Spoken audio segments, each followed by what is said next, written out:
Hi all, Tarsha here with Creative Pursuit School. I'm here with Joann Lenart-Weary. Did I say that correct that time? That is close enough. That's close enough. Thank you again. Thank you again for joining us today.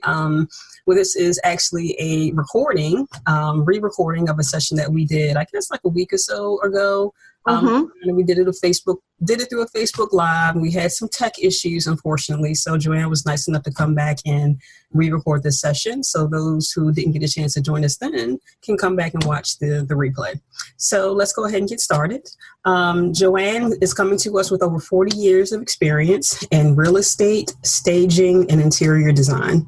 She's here to talk to us today all about understanding the why behind our creative businesses. And I first came into contact with Joann a little while ago when I kind of put out a question in terms of, what is your creative passion, something along those lines. And Joann came back and said, I help people kind of understand the why behind their creative business. I was like, oh, that's very interesting. I haven't heard that one before. I was like, I need to talk to her and I need to learn more. And I was just like, with all of your experience and expertise, that it would really be helpful to share it with the rest of the group.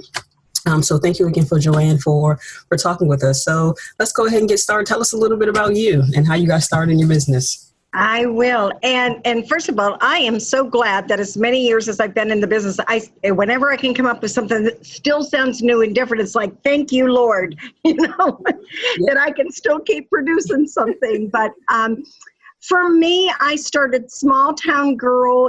I was the girl that back in my teenage years rearranged my bedroom every week, and my mom worked for a doctor's office, and I would every Saturday morning rearrange our living room. And I am sure that I came up with some god-awful arrangements, and my mother, God bless her, she would make us live with them. My dad would grumble about it, but she would make the family live with whatever I had done until the next Saturday when I would do it again. Excuse me. And I was a skinny, spindly little child. I missed those days.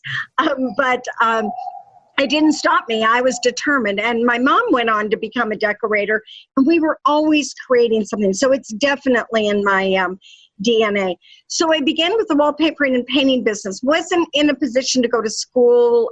My parents didn't really even understand the process of I probably could have gone to school for nothing, but it just didn't work. So I began with the wallpapering and painting business and my real estate license. And the wallpapering and painting business and the real estate license was just so that I could legally get into houses. I couldn't have cared less about selling real estate and painting and paper. I just was addicted to houses.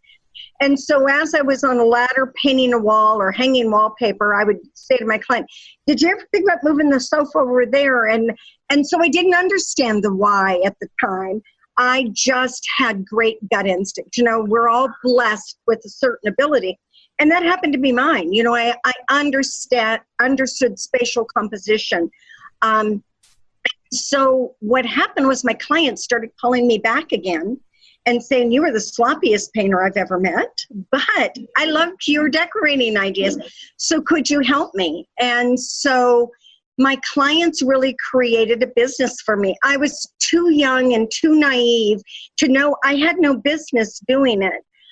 But the one thing that I will say is those same clients, when they called me, for the next go around, and at that time it was like 5 to 7 years before clients would redecorate. And I would walk in and look at a space and think, oh my God, I did this. I mean, it was horrible. But thank God, in my client's mind, they loved it. I was able to touch something that they saw the potential in me.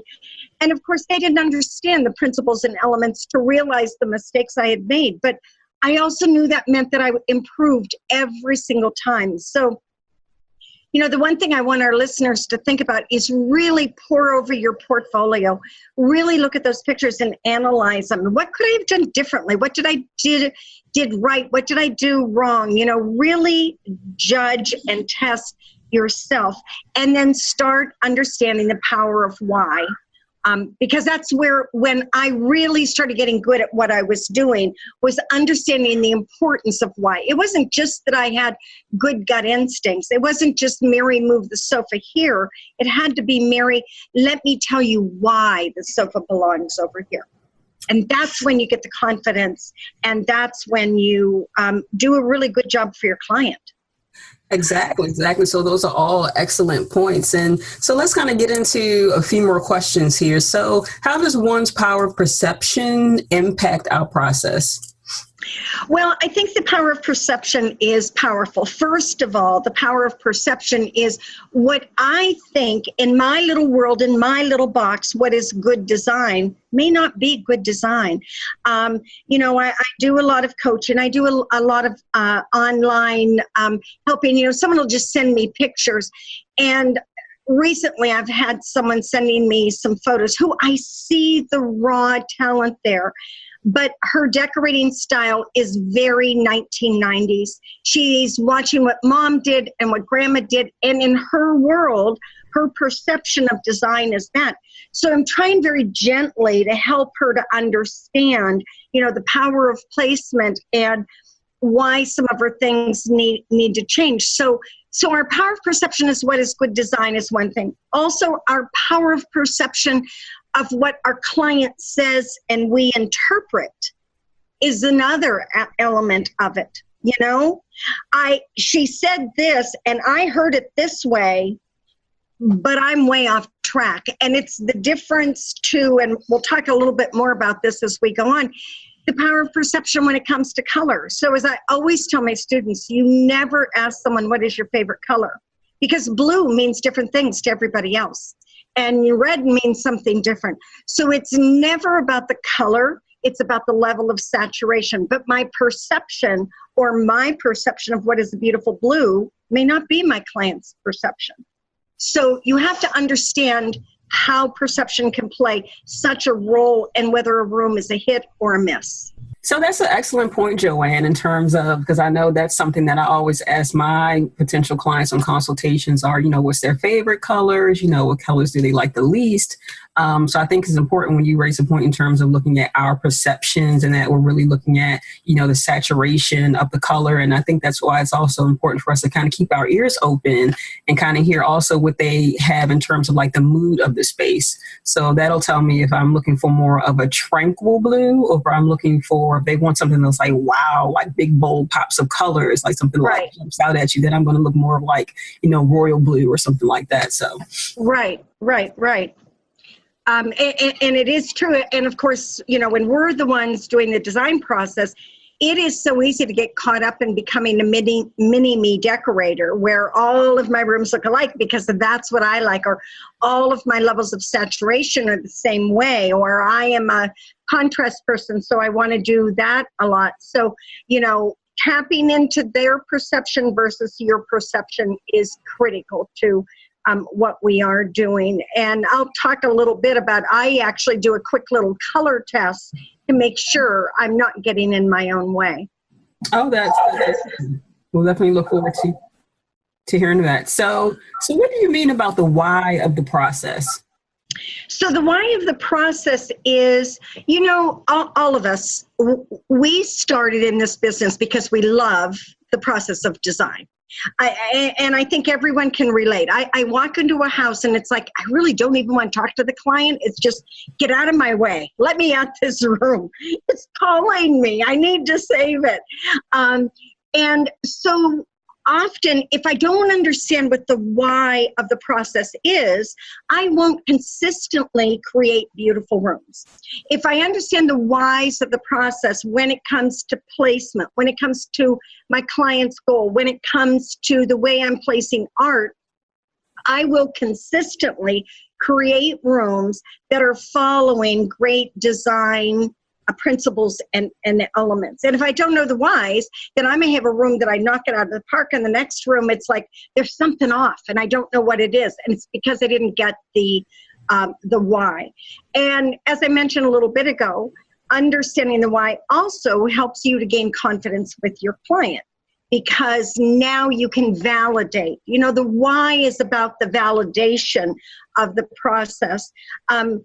I've been in this business so long, I have seen, we went through such a trend in the 70s and 80s with these arrogant, nose in the air designers, just because God blessed them with an ability to make a beautiful room. It was like, I'm the only one that knows anything. And whenever I would meet one of them, which was often, I thought, who do you think you are? Because the why always has to go back to the client. And that being said, so many of us get out of design school, and I never went to design school, but for many that did, I've ended up having them in classes that I taught. And what they said was the why is the practical part of it. You know, I can understand the theory of creating a beautiful room, but the why is about the practical part of what makes a room fabulous and what connects with that client. So those are two important things that you mentioned in terms of, you know, balance. So when we come in, you know, we're not pushing the client out of the way and say, you know, like you said, let me at the room, but it's kind of bringing your expertise and your know-how to the project and kind of blending that, you know, with their vision. So it's very key in terms of what you mentioned in terms of our perception and how we interpret what the client is envisioning. Absolutely. Absolutely. And, you know, I think also if someone is relatively new in this industry, by understanding perception, by understanding why, it helps them to go into that lion's den feeling a little more confident, because our talent can only take us so far. We need to understand the foundation and the fundamentals and the why of the process. Exactly. So that takes us into our next few questions. So what are the three most important whys about decorating? Well, I think the first why that one needs to understand is why I need to get out of my own way. So, you know, we all bring a certain aesthetic to the table. And for some of us, that aesthetic may be something that we want to run with the ball. This is our look, and this is the room we make for everyone. And Joanna Gaines certainly comes to mind when we think of that. Joanna Gaines has a very particular aesthetic, and you either like it or you don't like it. And I love that. And obviously she's doing something right because she's making a whole lot more money than we are. But I think it is important that we are more versatile than that. So I think that I was going to mention in terms of one of the previous points, I think that's important when you mentioned aesthetic and, you know, our style and, you know, some designers out there, some decorators out there have a very certain, you know, style. So if you look at that space, you can tell like, oh, they did that. You know, others you may look at and it might not be so clear. You know, maybe there might be a few like key elements they kind of keep consistent in their design. But like you said, it's really in terms of our interpretation or our perceptions in terms of how we blend our expertise with what the client wants. Right. So understanding that, and like you say, maybe to have something about your room that gives it a little signature. But I typically have always told my clients, if someone walked into your room and said, oh, Joann did your room, I did something wrong, because it should look like you with polish. Now, I certainly hope that customer, that client ends up referring me, and I'm in business 43 years, so obviously it has worked for me. But I also think that it's important that we have the ability to be chameleons and adapt ourselves. So good design is good design. Whether I am doing, you know, today's farmhouse chic look or I'm doing contemporary, good design is good design. And that goes back to the why again. Understanding that why, then that will allow me to adapt to whatever style or process that I am going to. And I also think in today's world, you know, when I began many years ago, design was much more pure. Traditional was traditional and everything matched and we had twos of everything. And, you know, contemporary was very, you know, had a very clean, very stylized look to it. Very few of us decorate in one period. You know, what we used to call eclectic is now curated or whatever buzzword you want to be. But it really is about, I think a beautiful home is something that's about evolution. It's the way our lives have evolved. And it's a telling of our story over the years. So that why I need to get out of my own way, because I'm not telling my story. I'm telling the story of the clients that live there. So I need to understand that. The other decorating thing, and I'm just looking at my notes so I don't miss anything, is talking about the color. You know, what is it about the decorating process that's so important, and understanding color. And as I mentioned to you, I give my clients a quick little color test before I even begin, because, you know, the old way of what is your favorite color, and my trying to make sure I'm getting what they want based on my perception didn't always work. So what I have done is I've divided my deck, and this one happens to be a Sherwin-Williams deck, but you can do it with any of them. But I've divided it into the 4 palettes, or the 4 saturations of color there. So now when I'm talking about blue, if I've given them the color test and they have selected this palette here that's very clean, fresh, vibrant, I have a better understanding of what blue means to them, as opposed to if they have chosen what I call palette C. You know, palette C colors are more muted and have a little bit of muddiness to them.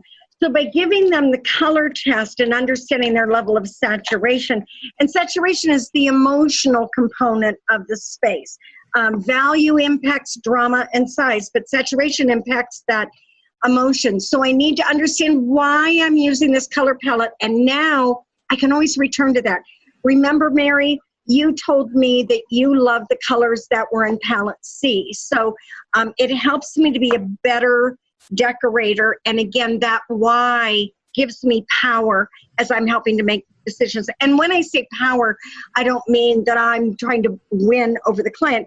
I mean power in that I can guide them, that when we're all done, they have a room that they go, oh my God, this is exactly what I wanted, but I didn't know how to get it. And isn't that our goal? Right. No, exactly. It really is. And I like that idea about the color test. I might have to adapt that a little bit. And I'll talk a little bit about the why of communication and what is it that, you know, we need to understand with the client. So I talked to you a little bit about the color aspects. So first of all, truly understanding why your client is drawn to a certain color palette, or why your client is drawn to a certain look. You know, design is so emotional. And so we tend to go back to line, shape, form, color palette that somehow strikes a chord in us that makes us happy. And or we may be drawn to go the other way completely from what we've known, because we're trying to get rid of something we have seen before. And then I also need to understand the why of, why do they need me? Why did they hire me to begin with? You know, what is their purpose? Is it that they have a good sense and they have a good aesthetic, but they just need that reassurance? Do they want me to take over the job completely and they just stroke me a check? I love those ones.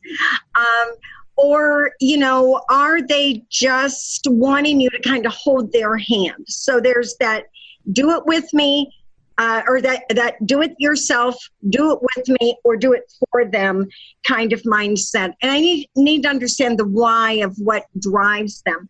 I also need to understand why they're doing this now. Is there an upcoming event? Is there a party? Was there change in their life? The more I understand that, then the more I also may understand that my daughter's getting married, and so I'm hiring you to help me decorate my house. Therefore, I may be a little more on edge during the process because, as I mentioned, my daughter's getting married. So, so understanding as much as you can about what drives that client and why she needs you, and what role she really wants you to play in that process will help you. And again, let me look at my notes. Oh, and then the why of the budget. So I use something with my clients that I call my comfort zone shopping system. So as I am assessing the house, I am making a list of everything the room needs. It needs an 8x10 rug. It needs a sofa with round arms. It needs 24 by 36 art on this wall, whatever it may be. I'm making a shopping list as I am walking through the space. And then my conversation with them, I never ask, what's your favorite color? And I never ask, what is your budget? What we do is we create a line item list. And what I say is, what are you comfortable paying for a sofa? What are you comfortable paying for an 8x10 area rug?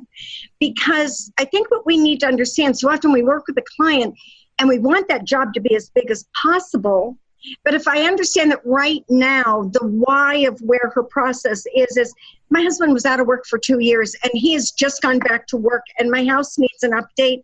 And I can't afford to do what I want to do. So I'm not looking for a 10-year room. I'm looking for a 3-year room. If I work with her now kindly and understand her process and her comfort zone with that budget, and I understand why she got to where she did, in 3 years when she does it again, who's she going to call? Not Ghostbusters, she's going to call me. So understanding the why helps you. So what we need to think about with our clients is we're not looking for one-night stands.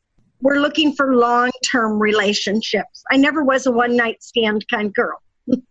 So those are all excellent points that you bring up. I mean, those are like 3 key points. So one being in terms of setting the expectations with the client. Another one being, you mentioned the, if there's been like a big life change or life event, maybe they got married or they have kids or, they're getting a new job. So that's also a key point. And that last point you mentioned was also very important too, in terms of helping us, guide, the project and really kind of serve as an expert on that project. So those are all excellent key points. Mm-hmm. Mm-hmm. Yes. So now let's think about the process, the whys of the process. So, what can be intimidating is when we look at the room, it's like, how do I get from A to B to C to D to the end process? So if you create a system so that you do the job the same way every single time, then again, you're going to have rooms that are effective. So you go back and you look at your whys again. The why is the color palette. The why is what drives the client. The why is all of those other pieces of information that I have gathered. Now, when your decision making comes into play, you refer back to that why again and say, oh, I love this sofa. Wait a minute. Does this hit her why buttons? Does it hit her hot buttons? Am I where I need to be with that? Excuse me. And then the why also impacts our marketing. So, we get online and it's like, oh my God, I have to post here and I have to post there and I have to do this and I have to do that and I have to write a blog once a week. And it's like, So if I understand the why of my process and the why of my goal of marketing, so in other words, if I'm more of a hobbyist, that I just love the design process, I hope to earn a little extra money. Maybe I want to, pay for family vacations or something. My why for my marketing is going to be completely different from someone like me who was a single mom. I'm feeding my children. My why was completely different. So my marketing strategy had to be completely different.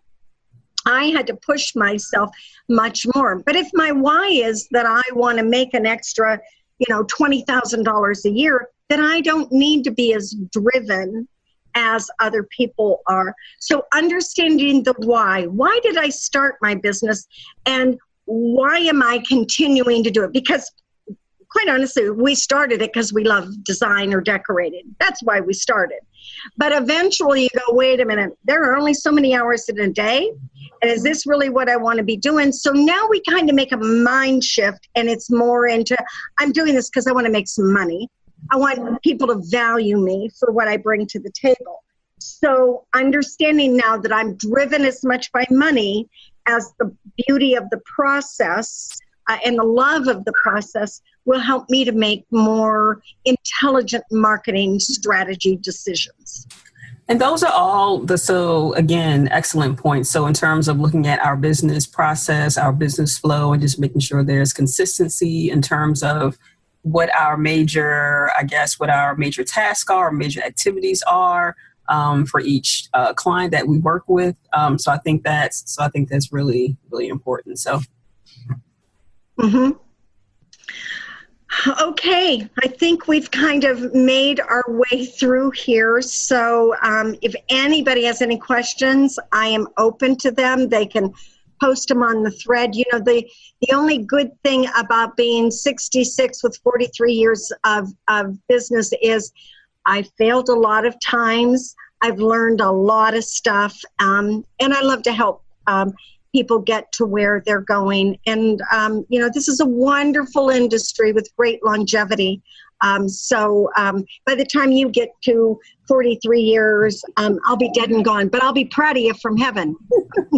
Well, thank you, Joann. Thank you so much. I really appreciate you taking the time out to talk with us. A lot of key points that you mentioned. I mean, even in terms of like the marketing aspects, I know a lot of us kind of spin our wheels with marketing. So we really kind of understand why we're doing this, why we're in this business. It's really going to help us in terms of prioritizing everything from our processes, our systems, our marketing, to working with clients, and just making sure that we stay and, like you said, have longevity in our businesses. So thank you again, Joann. Appreciate it.